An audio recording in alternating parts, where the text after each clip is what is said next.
Hi there, this is David again.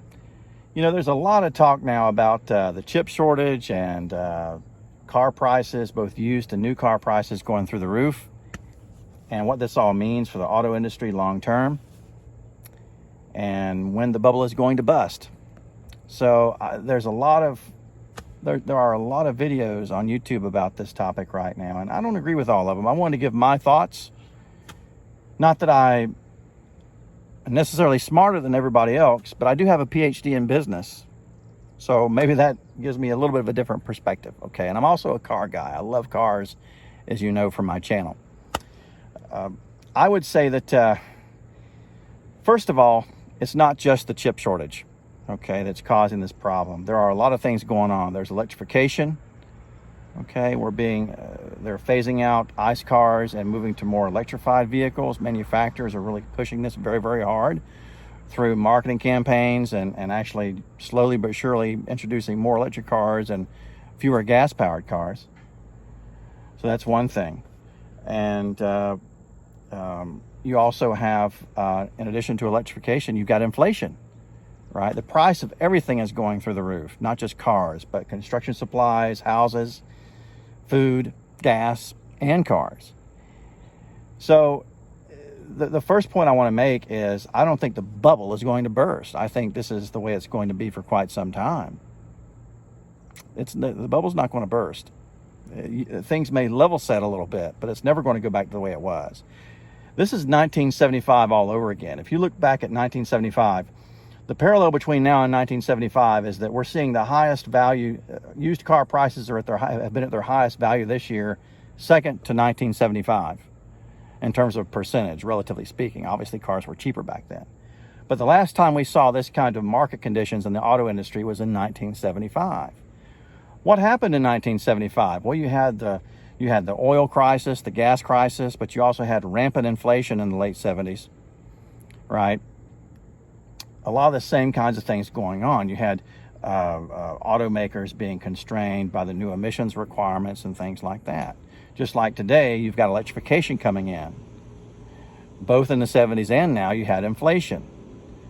And you're seeing the same kinds of bumps in used car values, right? So what happened in the late 70s? Well, the average price of a car doubled. Prior to 1975, you could get a car for $3,000 or $4,000 on average. The same class of vehicle would cost you $7,000 or $8,000 or so by the late 70s. So the prices of vehicles went up very high and continued to go up after that. And we're seeing a lot of that now.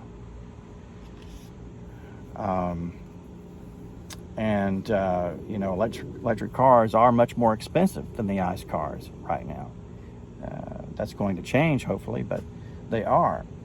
And so we're seeing a lot of parallels between today and 1975. And because of that, I don't think that the prices are going to go down. I don't think there's going to be a bubble that's going to burst and bring it all back down to the way it was. It may level set, but I think these prices are here to stay. And I think it's going to continue to go up. So the idea that, you should wait next year to buy a car, it's not a good time to buy a car now, wait a year or so and everything will go back down and that'll be a good time to buy a car. I'm not so sure about that. In fact, I don't believe that at all. I think it's only going to get worse because even the new cars are going up, up, up, up. This Mustang I just bought, I mean, the 2021s are much more expensive than the 2020s in terms of the options and everything. You know, it's crazy. And of course, prices always go up every year, but they went up exponentially in 2021. And also in some cases they even cut back features. So I think the best time to buy a car is now, and I think most other people agree, and they're out there shopping and there's high demand because of that, and that is why you're seeing prices go up, because people know that these cars aren't going to be around much longer. ICE cars aren't going to be around much longer, and they want to make sure they get one before the manufacturers quit making them, because that's liable to start happening. They're going to just quit making them and say, hey, we're going to shove this down your throat and you're going to have an electric car. Have a nice day. I hate to put it that way, but I think that's what's underfoot here. So chip shortage or no chip shortage, I think the inflation, electrification, and what's going on in the world right now, it has a lot more to do with it. And it's, by the same token, houses are going through the roof, and you have these investors out there buying up all these homes and then renting them out because they believe we're going to be a rental society, that no one is really going to own a home in the future. If you look at younger people, they're going to have a harder and harder time buying a house if they're able to buy a house at all. That was kind of the way it was in the late 70s when interest rates went through the roof. It became very difficult to buy a home for a lot of people. I remember my parents had a hard time during that in that era because of those interest rates going through the roof. Now, interest rates are still fine now, but that may not stay that way. But still, I think you're going to see a more permanent situation where people aren't going to own homes as much. And you have, you have the same kind of situation happening with housing is what's happening with cars. Dealers are asking these $10,000 and $20,000 markups, or sometimes 10 or 20% dealer markups on vehicles that are in high demand. Same thing with houses. These houses are going through the roof. A little house that I was checking on a house that I used to own over 20 years ago. A little 3-bedroom cracker box house I built for like $100,000 back in 1998. That house just sold for over $300,000.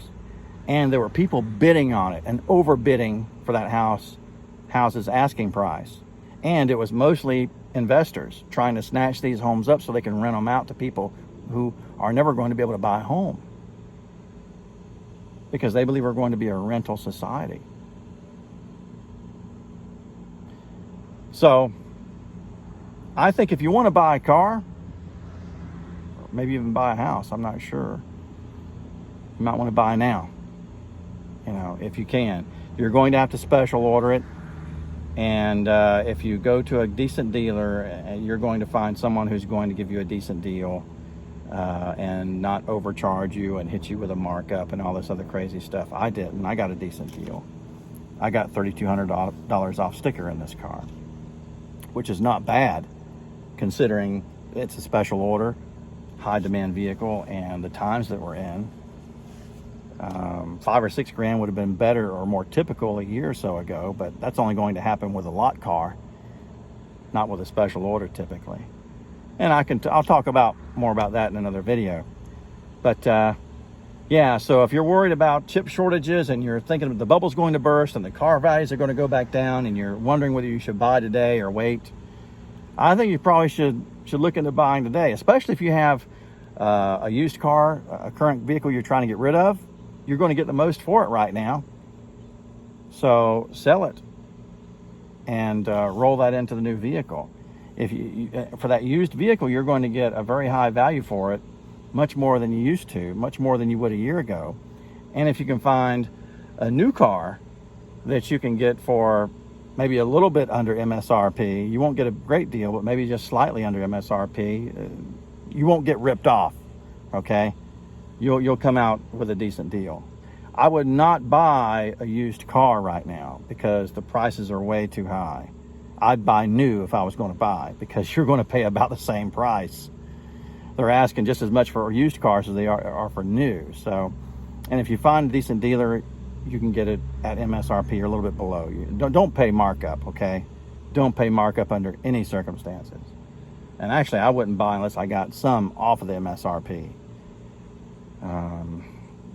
But it's a lot harder to do today than it used to be. But yeah, I would consider trading now, certainly. I think it's not a good idea to wait too long, especially if you have a car you're looking to get rid of. If you don't have a car you're looking to get rid of, well, you can wait and see how things go. But I think the 2022s are going to be a lot more expensive when they release the pricing, no matter what vehicle it is. It's going to be much more expensive. And of course, they always jack the prices up each year, but I think this time it's going to be a lot more. Anyway, so like, comment, or subscribe to my channel. I'm going to try and give you more interesting content like this. And I'm interested to hear your thoughts. If you have any questions about some of the other cars that I have and would like to see some comparisons, let me know and I'll do a comparison video for you. If you have any questions about a convertible or a Mustang or a Scat Pack or classic vehicles, I do have some classic cars. Give me a shout and I'll do a video for you and give you my comments. I like interacting with people, and I'm not someone who makes any money off of this channel. This is just something I do for fun, for entertainment. So give me a shout. I'd like to hear from you. Cheers. Have a good one.